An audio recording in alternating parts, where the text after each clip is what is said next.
Bumalik po tayo sa Datu, Saudi, Ampatuan sa Mindanao. Makibalita tayo kay June Veneracion. June, kamusta dyan?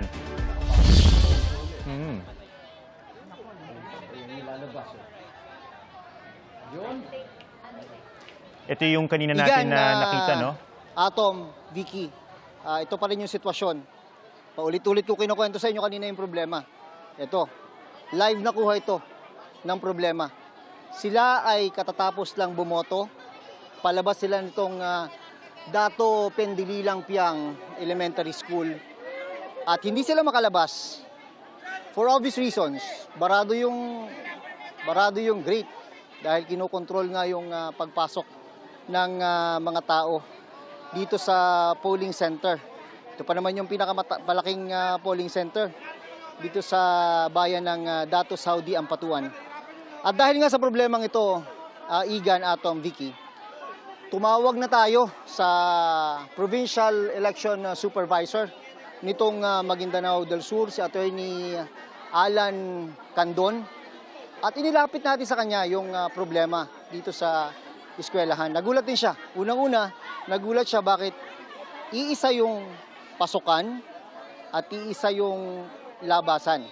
Naintindihan niya siguro kung medyo hindi naman ganun kalaki itong eskwelahan pero dapat nagawan ng paraan. At isa pa, sa kanyang bilin, tinawagan na daw niya yung election officer nitong bayan ng Datu, Saudi, Ampatuan. At ang utos niya ay papasukin na yung mga matatanda na hanggang sa mga oras na ito ay nandyan pa rin sa gate na yan. Hindi lang mga matatanda, yung mga PWD, yung mga buntis dahil worried din siya sa mga posibleng mangyari. Eto nga, ilang taon na po kayo? Ilang taon na ho kayo? 70. 70. Gano'n na ho kayo katagal dyan na nag-aantay? Kaginaginak yan. Ano po? Matagal na, sir. Matagal na. Okay naman po kayo. Wala ho kayong nararamdaman. Baka paano ho kayo dyan sa labas? Gaangot. Bago ka pa na. Yun nga, napakahirap ng mga sitwasyon nila dito, Igan, Atom, Vicky. At sana, iniintay na lang yung election officer ng bayan at anytime papapasukin na itong mga matatanda, PWD at mga buntis na nasa labas ng gate. Kasi nga, baka may mangyaring hindi ka nais-nais sa kanila dahil sa siksikan. Lalo na ngayon, yung mga oras na to, lalong kumakapal yung mga butante na pumapasok dito sa voting center na ito. Papakita namin sa inyo yung harap. Ito. June, nakikita mo ba yung sitwasyon doon sa labas? Meron din bang mga police o mga election officers doon sa labas? Kasi baka kailangan kausapin yung mga nasa labas din. Mahirap mag-organize ng pila mula doon sa gate. Ng mga kababayan natin para bumoto. Naiintindihan natin na kailangan pangalagaan yung seguridad sa loob ng voting center. Actually, nakita natin kanina, nagdagdag na sila ng tropa para makontrol nga yung sitwasyon. Pero habang nagdadagdag naman sila ng tropa, lalo namang dumadami yung mga tao sa labas. Dahil nga anong oras na, pasado alas 8 na. Pero sila talaga yung biggest worry. Biggest worry ko dito, itong mga nasa labas ng gate. John? Na baka may mangyaring hindi maganda dahil ang iba sa kanila matagal na dyan. John? May mga pamaypay na ngayon, mga ganyan. Gusto ko kasi itanong kay John. Paano na kung hindi? May security sa loob. Igan, sana, Atom. ay John, may security sa loob. Wala ba security sa labas na mag-aayos naman ng pila? Wala ang earphone. Kasi, sige. Kasi paano mo aayusin yung labas na yung mga security nasa loob? Yun na nga Oo, kanina. Wala namang tao sa loob. Wala ba diyang barangay officials, PNP o militar? Kaya nakikita natin sa loob na pwede naman sa labas tutulong din na ayusin yung pila. Susunod naman yung mga yan Kasi nung pinakita sa atin kanina ni Wala June, talaga shot sa loob. May mga Ayan. may mga barangay official dito. Kanina nakita tayo mga tinawag yung mga sundalo. May mga tinawag silang opisyal ng barangay at binigyan ng megaphone para pakiusapan sila na pumila ng maayos para mas mabilis nga yung pagpasok nila. Pero sa nakikita natin dito, Igan, wala talagang kapila-pila. Wala talagang kapila-pila. So, kailangan pa ng dagdag na suporta yung mga security forces Naku, ayan na. na nandito para magkaroon ng order yung pila dito. Pero Kaya nga ang habang tanong hanggang kailan ang pinipigilan nila pasensya dito, ng kababayan yung mga natin nasa doon? harap Kapag nakita nitong mo yung bakal na ito ganito ang naiipit dahil nagkakatulakan na sa likod. Ayun na. June, ilang security personnel ang nakikita mo dyan? June?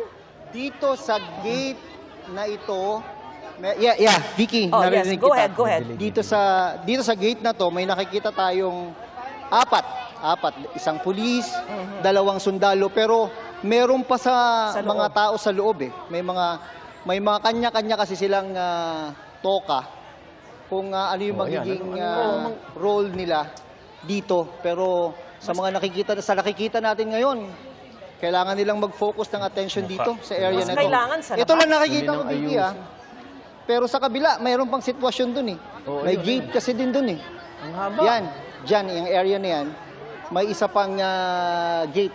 Pero sa tingin ko, sa assessment ko, ito talaga yung problem area eh, kung pag-uusapan yung access. Ito, tinatawid na sa bakod yung mga Ang init siguro dyan, June. thermos.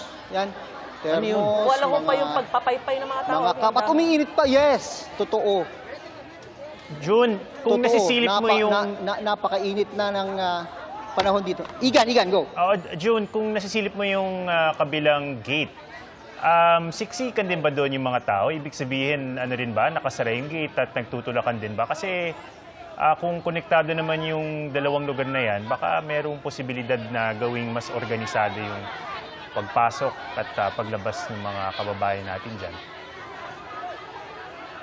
Hindi ganun kalala. Nakikita ko, Atom, ito, umakyat na nga ako dito sa elevated area. Hindi kasing lala dito eh. So, kung hindi kasing lala ang sitwasyon dito at mas okay ang sitwasyon doon, itong nakikita nyo, yung parang, yan, eh baka pwedeng doon i-adjust o doon papuntahin Oo ng nga, hindi ibang sila nagpapakita. botante para makapasok, para ma-unclog lang yung ma-unclog lang yung sitwasyon dito. Kasi tingnan mo naman June, nagsimula nang may nahilo dito, although prepared naman sila. May mga medic yung AFP na naka-ready diyan. June, Mahurot kita, papasok. Mahurot kita. Papasukin na kayo. Oo. Yun lang apila nila. June, Papasukin na daw sana sila kaysa naman na maipit sila sa area nito, Atom, Vicky. June, nung Ano? previous election, ganito rin ba yung naging sistema dyan? O kawalan ng sistema? Nung nakaraang eleksyon, Sorry, Vicky, hindi ko masyado narinig. nung nakaraang eleksyon, June, ganito rin ba yung Sorry, naging yung kaguluhan nakaraang dyan? eleksyon? Oo. Ganito rin ba yung naging sistema dyan? Kasi you would think na siguro kung ganito yung naging sitwasyon dati, Hindi ko naayos na masyadong siguro nila sigurado, Vicky. Pero ang naging main concern nila, ang alam ko, ang naging main concern nila nung nakaraang eleksyon, yung security situation. Sir, kayo po ba'y taga rito? Hindi rin kayo taga rito. Hindi taga rito kasi yung mga naka-assign na dito, Vicky. Pero mabalik ko lang doon sa tanong mo. Ang main concern nila nung last election dito, yung seguridad. Sa totoo lang, nung nakarang eleksyon, sabi ng mga sundalo na kausap namin dito, pinapatakan ito ng mga ng mga M203 grenade launcher. Kaya pala. Nung Ano mga ba yan? oras na nagkakainitan na yung mga magkakalabang kandidato. Bukod pa dun sa mga June, suntukan. babalikan Kaya ka siguro namin mamaya, doon June. sila masyadong na-focus yung attention nila. Ayan, okay.